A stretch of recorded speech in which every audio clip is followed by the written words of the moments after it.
இப்ப நான் சொல்ற இந்த பிசினஸ் ஐடியாக்கு பெருசா இன்வெஸ்ட்மெண்ட் தேவையில்லை, மேன் பவர் தேவையில்லை, ஆபீஸ்க்கோ குடோனுக்கோ ரெண்ட் கொடுக்கணுங்கிற அவசியம் இல்லை, மெயின்டெனன்ஸ்க்கு செலவு பண்ணணுங்கிற அவசியம் இல்லை, டைம் செலவாகுங்கிறதுக்கும் அவசியமே இல்லை. நீங்க இன்னும் இந்த ஸ்டார்ட் அப் ஸ்கூல்ல ஜாயின் பண்ணலைன்னா இப்பயே ஜாயின் பண்ணிக்கோங்க. எந்த அளவுக்கு சப்ஸ்கிரைபர் கவுண்ட் கூடுதோ அதை பொறுத்து எனக்குமே அடுத்தடுத்து வீடியோ பண்றதுக்கு ஒரு மோட்டிவேஷனா இருக்கும். ரொம்பவுமே ஷார்ட் ஃபார்ம்ல யூனிக்கான ஒரு நேம் செலக்ட் பண்ணுங்க. அந்த நேமுக்கு ஒரு பிராண்டட் டிசைனும் சரிங்க, ஒரு ஸ்டிக்கரிங் பண்ணாலுமே அட்ராக்டிவா இருக்கணும். நான் இப்ப சொல்ற ஐடியா எல்லா ப்ராடக்ட்டுக்குமே பொருந்தும்.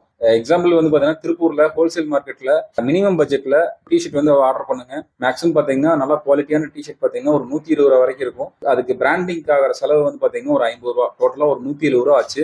இதை வந்து நீங்க அமேசான் பிளிப்கார்ட்ல நீங்க சேல் பண்ணீங்க அப்படின்னா ஸ்டார்டிங் சேல்ஸ் வந்து பாத்தீங்கன்னா கொஞ்சம் ஆவரேஜா தான் இருக்கும். போக போக சேல்ஸ் வந்து இன்க்ரீஸ் ஆயிடுச்சு, டிஷர்ட் அதிகமா மூவிங் ஆக ஆரம்பிச்சிருச்சு அப்படின்னா ஃபர்ஸ்ட் நீங்க பிக்ஸ் பண்ண அந்த நேமை வந்து ட்ரேட்மார்க் ரெஜிஸ்டர் பண்ணுங்க. ரெஜிஸ்டர் ஆயிடுச்சு அப்படின்னா அது ஒரு பிராண்ட் ஆயிரும். நீங்க அந்த பிராண்டுக்கு நீங்க ஓனர் ஆயிடுவீங்க. டிஷர்ட்டுக்குன்னு மட்டும் இல்ல, நிறைய ப்ராடக்ட் இருக்குது. அமேசான் பிளிப்கார்ட்ல நிறைய நமக்கு சேல் பண்றதுக்கான வாய்ப்புகளும் அதிகமா இருக்குது.